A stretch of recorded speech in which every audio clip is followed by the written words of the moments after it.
If you're operating in the crypto space, you already know the compliance landscape has completely shifted. Welcome to this explainer on the high-stakes operational playbook for crypto asset service providers, or CASPs, under South Africa's Directive 9 and PCC 61.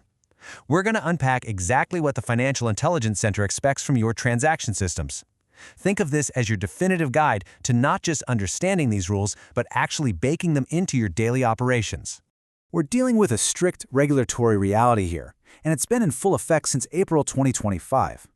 This isn't just about ticking boxes for compliance's sake. The FIC's mandate is aimed directly at stopping money laundering, terrorist financing, and proliferation financing. The travel rule brings some much-needed transparency to crypto transactions, basically lifting that veil of anonymity that bad actors have historically exploited. Think of a crypto transaction like a digital passport control system.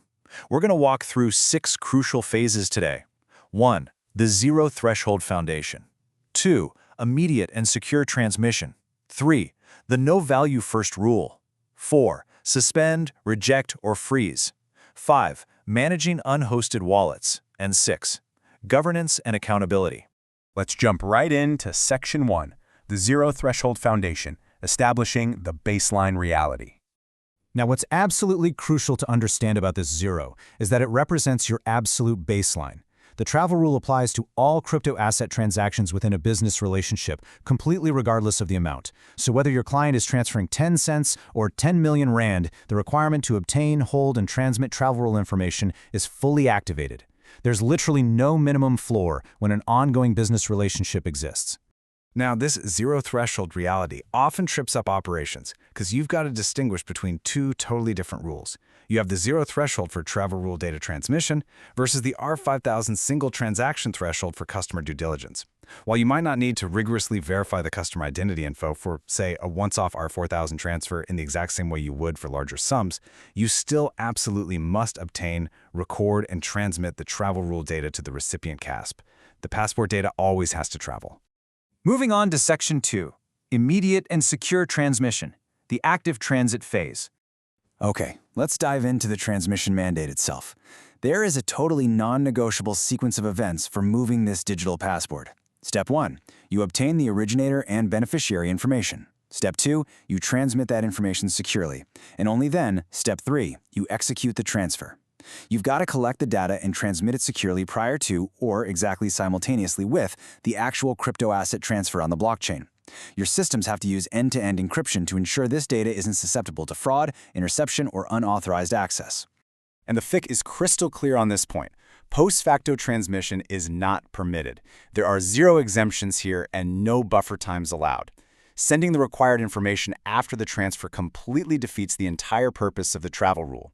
So, if your counterparty CASP has an interoperability delay, you can't just send the crypto now and email the data later. No way.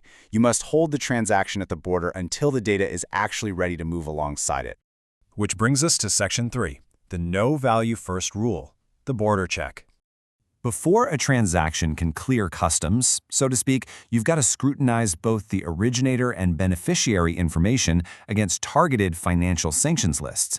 These are restrictive measures imposed by the UN Security Council to freeze the assets of designated persons, think known terrorists or weapons proliferators. Your automated systems need to be screening those distributed ledger addresses and the personal information in real time.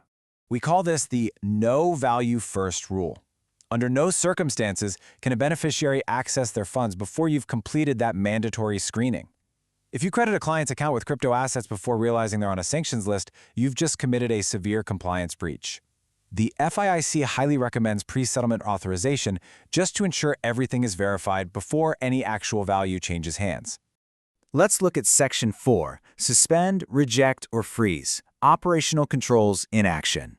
When faced with red flags, your automated border patrol has to instantly choose a path. You execute if all the info is present and the sanctions check comes back clean. You suspend if the travel rule info is missing, basically holding the funds safely in quarantine without giving value to the client until that data arrives. You return or reject the transaction entirely if the client or counterparty ultimately fails to provide the info.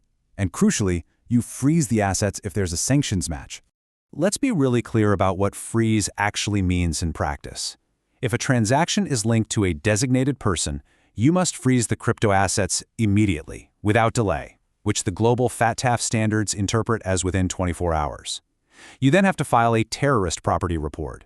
And keep in mind, if the FIC issues a specific Section 34 directive to your institution, you are legally required to freeze that specific transaction or wallet address for 10 working days while they investigate. All right, Section 5, Managing Unhosted Wallets, the wild card. It's probably the most common question in crypto compliance, right? What if there is no beneficiary CASP on the other end? When you're dealing with peer-to-peer transfers or unhosted self-custodial wallets, like, a hardware wallet just sitting in someone's desk drawer, you can't just bypass the rules simply because the counterpart isn't an institution. The travel rule absolutely still applies to your side of the transaction. Because these unhosted wallets inherently carry a heightened risk for money laundering and terrorist financing, the directive requires enhanced due diligence. You have to obtain travel rule info from reliable, verifiable sources regarding who actually owns that unhosted wallet. On top of that, you must actively profile your client's behavior. Are they sending high volumes to unknown unhosted wallets? If they are, you need to determine if a suspicious transaction report is necessary. In this scenario, you are the sole gatekeeper. Finally, Section 6, Governance and Accountability, the Overseer. Now, what's really fascinating about all these controls is that brilliant technology and complex blockchain analytics are really only as effective as the human accountability backing them up.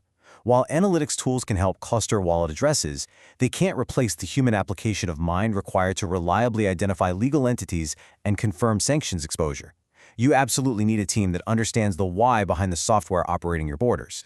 To actually achieve this, your compliance program needs a few essential pillars: comprehensive employee training, easily accessible and secure record-keeping, and rigorous vetting of your counterpart CASPs to ensure they're actually licensed.